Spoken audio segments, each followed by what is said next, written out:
এই মাজারটি হলো হযরত খাজা ফরিদ শাহ চিশতি রহমতুল্লাহ আলাইয়ের মাজার।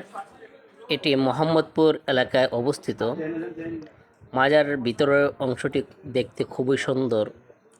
আশেপাশে কয়েক এলাকায় এরকম সুন্দর দৃষ্টিপট দৃষ্টিনন্দিত স্থান নেই বললেই চলে। এটি হলো মাজারের বাহিরের অংশ। বিভিন্ন গাছ ফলফলারির দ্বারা এ মাজারের অংশটি সাজিয়ে রেখেছে। আমরা একটু মাজারের ভিতরের অংশটি ঘুরে দেখব। কথা না বাড়িয়ে চলুন দেখা যাক কি আছে এই মাজারের ভিতরে। আমরা যাচ্ছি একটা কবরের দিকে। এখানে হয়তো কিছু কবর রয়েছে, যাকে বলা হয় মাজার নগর। এই এলাকাটি মাজার নগর নামেও পরিচিত। এখানে রয়েছে উম্মুল আশিকিন হজরত আহমদ্দিন ভানু রহমতুল্লাহ আলাই এর মাজার। মোহাম্মদপুর চিশতিয়া নগর দরবার শরীফ, মোহাম্মদপুর মুরাদনগর, কুমিল্লা। এটি উরুসের সময় আগুন লাগানো হয় ধূপের স্থান। এটি একটি মাজার তিনার খাদেমের। দেখি এখানে একটি মাজার, এখানে আর দুটি মাজার রয়েছে। আমরা একটু ঘুরে ঘুরে দেখব মাজারগুলি। কবর আর দুনিয়া লা তাত্তাখিজুল কুবুরা মাসাজিদ, তোমরা কবরকে সেজদার জায়গা বানিও না।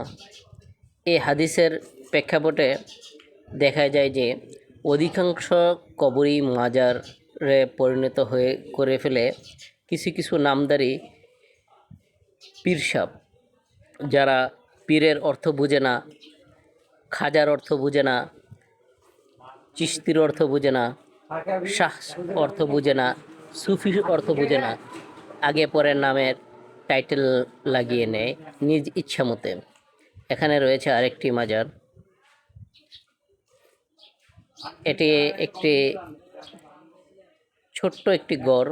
চলেন আমরা ঘরের ভিতরে গিয়ে দেখি কি আছে তাতে।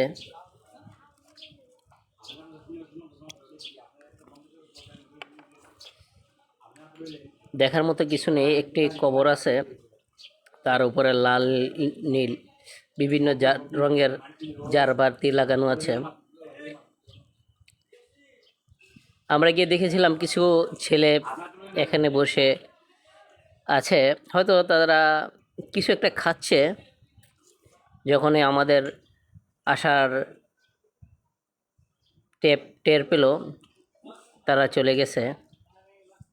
নীরব একটি স্থান। মাজারের বাহিরের অংশগুলি খুবই দেখতে সুন্দর।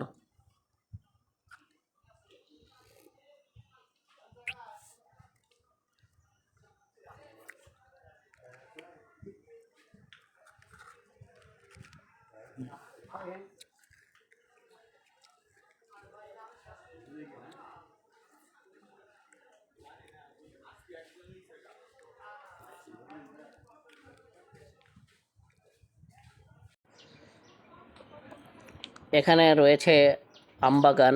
আমগুলি বিশাল বড়, 1 কেজির উপরে হবে প্রতিটা আম। খুবই সুন্দর আম বাগানটি।